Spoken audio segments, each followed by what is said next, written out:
अस्सलामुअलैकुम दोस्तों, most welcome at our channel today for real life. तो आज के इस लेक्चर में हम आपके साथ एक्सरसाइज 2.6 के क्वेश्चन नंबर 1 के बारे में डिस्कस करेंगे, जिसमें हमें मैथमेटिकल फॉर्म में ये जो 6 पार्ट्स गिवन हैं, इनमें से हमने बताना है कौन से पार्ट्स ट्रू हैं और कौन से फॉल्स हैं। तो क्वेश्चन नंबर 1 को डिस्कस करने से पहले मेरी आपसे छोटी सी गुजारिश है कि अगर आप हमारे चैनल पर न्यू विजिटर हैं तो प्लीज़ हमारे चैनल को सब्सक्राइब कर दें और बेल आइकन के नोटिफिकेशन पर भी क्लिक कर दें ताकि हमारी आने वाली हर न्यू अपडेट्स आप तक पहुंच सकें।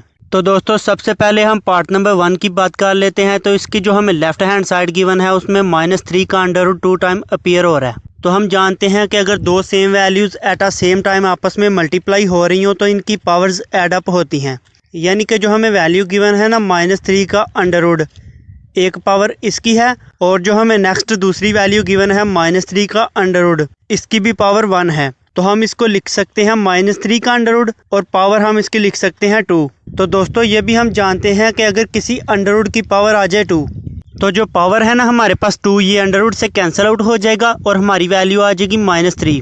अगर 2 के अलावा कोई भी पावर हमें गिवन हो ना तो वो अंडर से कैंसिल आउट नहीं होगी। तो अंडर से 2 कैंसिल आउट हो गया, हमारी वैल्यू रह जाएगी -3। यानी कि लेफ्ट हैंड साइड की वैल्यू आ चुकी है -3। अब हम राइट हैंड साइड की बात कर लेते हैं। तो जो हमें इक्वेशन नंबर 1 में राइट हैंड साइड गिवन है ना वो गिवन है 3। तो आप देख लें, जो हमारे पास लेफ्ट हैंड साइड की वैल्यू आई है -3, वो राइट हैंड साइड जो कि हमें गिवन है 3 उसके इक्वल नहीं। तो चूंकि हमारे पास लेफ्ट हैंड साइड इक्वल नहीं आ रही राइट हैंड साइड के, तो हम कह सकते हैं जो हमें स्टेटमेंट नंबर 1 गिवन है ये फॉल्स होगी। ठीक है ना दोस्तों, अब हम पार्ट नंबर 2 की बात कर लेते हैं। तो इसमें जो हमें लेफ्ट हैंड साइड गिवन है ना उसको हमने प्रूव करना है क्या वो राइट हैंड साइड के इक्वल है या नहीं। तो इसकी जो हमें लेफ्ट हैंड साइड गिवन है वो गिवन है आयोटा की पावर 73। तो बेसिकली जो हमें आयोटा की पावर 73 गिवन है ना, इसको हमने ब्रेक करके आयोटा स्क्वायर की फॉर्म में लेकर आना है। तो अगर हम इसको आयोटा स्क्वायर की फॉर्म में लेकर आए तो ये हमारे पास वैल्यू आ जाएगी आयोटा स्क्वायर की पावर 36 डॉट आयोटा। दोस्तों, अब हम जानते हैं कॉम्प्लेक्स नंबर में जो हमारे पास आयोटा स्क्वायर होता है इसकी वैल्यू होती है -1। तो जहाँ पे हमारे पास आयोटा स्क्वायर आ रहा है वहाँ पे -1 पुट कर देंगे तो हमारे पास ये वाली वैल्यूज आ जाएंगी। अब आपको नज़र आ रहा है -1 की पावर आ रही है 36। बेसिकली जो हमारे पास पावर आ रही है ना, अगर वो इवन नंबर होगी ना, यानी कि जैसे कि यहाँ पे गिवन है 36 और ये एक इवन नंबर है। इवन नंबर ऐसे होते हैं जो 2 से डिवाइड हो जाते हैं, और इवन नंबर को अगर हम 2 से डिवाइड करें तो जो हमारा आंसर आता है वो भी एक इंटीजर आता है। तो दोस्तों, जिस वैल्यू की पावर हमारे पास इवन फॉर्म में आ रही है ना, अगर उस वैल्यू के साथ माइनस का साइन होगा ना तो वो प्लस में चेंज हो जाएगा। आपने ये नहीं कर देना कि अगर इसके साथ प्लस है तो आपने नेगेटिव कर देना, नहीं। बस हमारे पास जिस वैल्यू की पावर इवन फॉर्म में आ रही है ना, अगर उसके साथ नेगेटिव है ना तो सिर्फ आपने उसको प्लस में चेंज कर देना है। तो जो हमें -1 गिवन है इसकी पावर 36 गिवन है, यानी कि -1 की पावर इवन फॉर्म में गिवन है। तो जो हमारे पास 1 के साथ माइनस आ रहा है ना, ये प्लस में चेंज हो जाएगा, हमारे पास आ जाएगा 1। ठीक है ना, और साथ में हमारे पास आयोटा आ जाएगा जो कि -1 की पावर 36 के साथ मल्टीप्लाई हो रहा है। तो 1 को आयोटा से मल्टीप्लाई करेंगे तो हमारा आंसर आ जाएगा आयोटा। तो हमारे पास लेफ्ट हैंड साइड की वैल्यू आ गई है आयोटा। अब अगर हम इक्वेशन नंबर 2 में राइट हैंड साइड की बात करें तो ये हमें गिवन है माइनस आयोटा। तो दोस्तों, आप देख सकते हैं लेफ्ट हैंड साइड की वैल्यू है आयोटा जबकि राइट हैंड साइड की वैल्यू है माइनस आयोटा। तो हम कह सकते हैं कि हमारे पास left hand side not equal है राइट हैंड साइड के। तो स्टेटमेंट नंबर 2 हमारे पास फॉल्स हो जाएगी। इसी तरह अगर हम स्टेटमेंट नंबर 3 की बात करें तो इसमें जो हमें लेफ्ट हैंड साइड गिवन है वो गिवन है आयोटा की पावर 10। तो इसको भी अगर हम आयोटा स्क्वायर की फॉर्म में लेकर आए तो ये हमारे पास आ जाएगा आयोटा स्क्वायर की पावर 5। अब हम आयोटा स्क्वायर की जगह -1 पुट कर लेते हैं। तो -1 पुट करेंगे तो -1 की पावर आ जाएगा 5। अब जो हमारे पास -1 की पावर है ना 5, तो 5 हमारे पास एक ऑड नंबर है। तो अगर किसी वैल्यू की पावर हमारे पास ऑड फॉर्म में आ जाए ना तो उसके साथ जो भी अलामत गिवन है वो चेंज नहीं होगी, यानी कि -1 को हम एज इट नीचे लिख लेंगे। तो इसी तरह हम स्टेटमेंट नंबर 3 की राइट हैंड साइड की बात कर लेते हैं जो कि हमें गिवन है -1।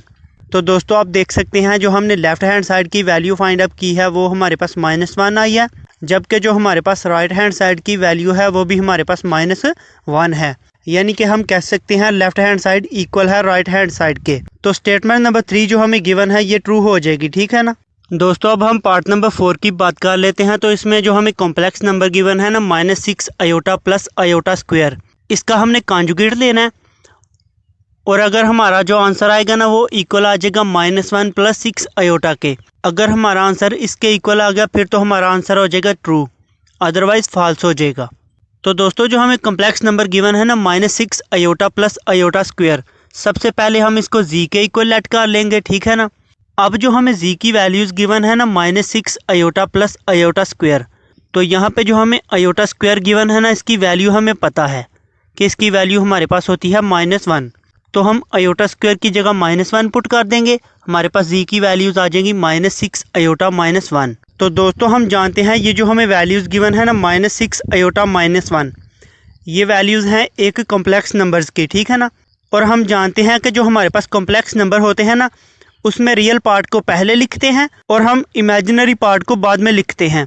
यानी कि ऐसी वैल्यू जिसके साथ हमें अयोटा नज़र नहीं आ रहा उसको हम पहले लिख लेंगे और जिसके साथ हमें अयोटा गिवन है उसको हम बाद में लिखेंगे। तो जो हमारे पास -1 बाद में आ रहा है ना उसको हम पहले लिख लेंगे और इसी तरह जो हमें -6 अयोटा पहले गिवन है ना उसको हम बाद में लिख लेंगे। तो हमारे पास जी इक्वल आ जाएगा -1 - 6 अयोटा। अब हम बोथ साइड का कॉन्जुगेट फाइंड अप कर लेते हैं।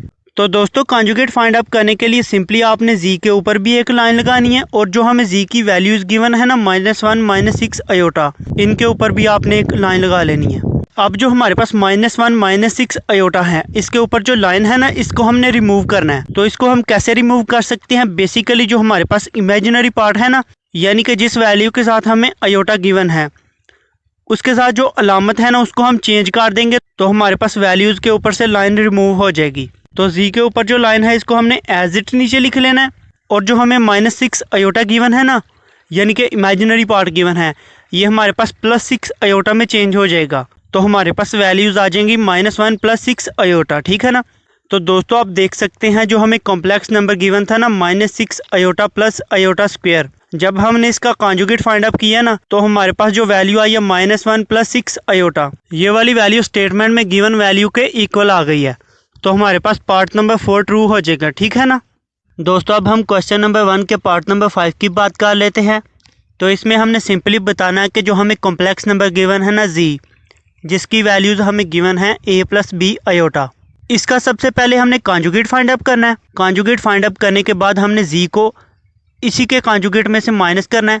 अगर हमारा आंसर रियल नंबर आ गया तो फिर तो पार्ट नंबर 5 ट्रू हो जाएगा। लेकिन अगर हम जी - जी बार करेंगे और हमारा आंसर एक इमेजिनरी नंबर आ जाएगा, यानी कि ऐसा नंबर आ जाएगा जिसमें अयोटा भी मौजूद होगा, तो फिर हमारे पास जो पार्ट नंबर 5 गिवन है ये फॉल्स हो जाएगा, ठीक है ना। सबसे पहले हम कॉम्प्लेक्स नंबर की बात कर लेते हैं जो कि हमें गिवन है जी और इसकी वैल्यूज़ गिवन है a + b अयोटा। तो इसका हम कॉन्जुगेट फाइंड अप कर लेते हैं। कॉन्जुगेट फाइंड अप करने के लिए बेसिकली हमने जी के ऊपर एक लाइन लगानी है और जो हमें जी की वैल्यूज़ गिवन है इनके ऊपर भी एक लाइन लगानी है। अब जो हमें जी की वैल्यूज़ गिवन है ना a + b अयोटा, इनके ऊपर से हम लाइन कैसे रिमूव कर सकते हैं? बेसिकली जो हमारे पास इमेजिनरी पार्ट गिवन है ना जिसके साथ हमें अयोटा गिवन है उसका हम साइन चेंज कर देंगे तो हमारे पास जी बार आ जाएगा a - b अयोटा। अब हमने जी - जी बार करना है, तो जी - जी बार करेंगे तो जी की वैल्यू को पहले लिखेंगे यानी कि a + b अयोटा को पहले लिखेंगे और बाद में हम लिखेंगे a - b अयोटा और इन दोनों वैल्यूज़ के दरमियान में माइनस लिख लेंगे। अब अगर हम इनको हल करें तो जो हमारा आंसर आएगा ना वो हमारे पास आ जाएगा 2b अयोटा। तो दोस्तों आप देख सकते हैं जो हमारा आंसर आया ना उसमें अयोटा मौजूद है, यानी कि जी - जी बार करने से जो आंसर आया ये हमारे पास एक imaginary value of complex number है। तो यहाँ पे जो आंसर आया अगर ये हमारे पास एक रियल वैल्यू होती ना तो फिर तो पार्ट नंबर 5 ट्रू था। तो दोस्तों हम कह सकते हैं जो हमें पार्ट नंबर 5 गिवन है ये फॉल्स है, ठीक है ना। तो दोस्तों जो हमें पार्ट नंबर 6 गिवन है इसमें भी हमने लेफ्ट हैंड साइड को प्रूव करना है क्या ये इक्वल होगी राइट हैंड साइड के या नहीं। जबकि यहाँ पे जो हमें a की वैल्यू गिवन है वो हमारे पास 6 होगी और जो हमें b की वैल्यू गिवन है वो हमारे पास -11 होगी। तो सबसे पहले हम लेफ्ट हैंड साइड की बात कर लेते हैं जिसमें हमें वैल्यूज़ गिवन है a - 1 और नेक्स्ट हमें माइनस गिवन है और माइनस के बाद हमें वैल्यूज़ गिवन है b + 3 अयोटा। तो जहाँ पे हमारे पास a है वहाँ पे हम 6 पुट कर लेते हैं और जहाँ पे हमारे पास b है वहाँ पे हम -11 पुट कर लेते हैं तो हमारे पास ये वाली वैल्यूज़ आ जाएंगी। अब अगर हम वैल्यूज़ को प्लस माइनस करें तो जो हमारे पास फाइनली आंसर आएगा ना वो हमारे पास आ जाएगा 5 + 8 अयोटा। जबकि हमें जो राइट हैंड साइड गिवन है उसकी वैल्यूज़ गिवन है 5 + 8 अयोटा, यानी कि लेफ्ट हैंड साइड इक्वल है राइट हैंड साइड के, ठीक है ना। तो हम कह सकते हैं जो पार्ट नंबर 6 है ये हमारे पास ट्रू हो जाएगा। दोस्तों पार्ट नंबर 7 की अगर हम बात करें तो इसमें हमने प्रूव करना है कि जो हमारे पास कॉम्प्लेक्स नंबर होता है ना, जिसमें z इक्वल होता है a प्लस बी आयोटा के। तो दोस्तों इसमें सिंपली हमने प्रूव करना है कि अगर हम कॉम्प्लेक्स नंबर को इसके कॉन्जुगेट से मल्टीप्लाई करें तो जो हमारा आंसर आएगा क्या वो नॉन नेगेटिव रियल नंबर होगा। तो सबसे पहले हम कॉम्प्लेक्स नंबर की बात कर लेते हैं जिसमें z इक्वल गिवन है a प्लस बी आयोटा के। ये कॉम्प्लेक्स नंबर की जनरल फॉर्म है। तो अगर हम इसका कॉन्जुगेट लें तो हमारे पास जो इसका कॉन्जुगेट आ जाएगा वो आ जाएगा z bar equal a minus B iota. तो अगर हम z को z बार से मल्टीप्लाई करें तो z की वैल्यूज पहले आएंगी यानी कि a प्लस बी आयोटा, और इसी तरह z बार की वैल्यूज बाद में आएंगी जो कि हमारे पास हैं a माइनस बी आयोटा। अब यहाँ पे जो फर्स्ट में हमें a गिवन है ना, इसको हम सेकंड पे दोनों वैल्यूज जो कि हमें गिवन है a माइनस बी आयोटा, इन दोनों से मल्टीप्लाई करेंगे। इन दोनों से मल्टीप्लाई करने के बाद जो हमें बी आयोटा गिवन है ना, इसको भी a माइनस बी आयोटा से मल्टीप्लाई करेंगे तो हमारे पास z क्रॉस z बार ये वाली वैल्यूज आ जाएंगी, ठीक है ना। तो यहाँ पे जो हमारे पास माइनस ए बी आयोटा आ रहा है ना, ये प्लस ए बी आयोटा से कैंसिल आउट हो जाएगा। और लास्ट पे जो हमारे पास minus B square iota square आ रहा है, तो जो हमारे पास आयोटा स्क्वायर आ रहा है उसकी वैल्यू हमें पता है जो कि हमारे पास होती है -1। तो आयोटा स्क्वायर की जगह -1 पुट कर देंगे तो हमारे पास ये वाली इक्वेशन आ जाएगी। अभी यहाँ पे माइनस बी स्क्वायर को अगर हम -1 से मल्टीप्लाई करें तो हमारे पास प्लस बी स्क्वायर आ जाएगा, यानी कि z क्रॉस z बार की वैल्यूज आ जाएंगी a square plus B square. तो दोस्तों जो हमारे पास आंसर आया इसमें अगर आप देखें ना ही हमें आयोटा नजर आ रहा है और ना ही हमारे पास a के साथ माइनस आ रहा है और ना ही b के साथ, यानी कि जो हमारे पास आंसर आया ये हमारे पास एक रियल नंबर है और नॉन नेगेटिव रियल नंबर है, ठीक है ना। तो पार्ट नंबर 7 जो हमारे पास होगा ना ये ट्रू हो जाएगा।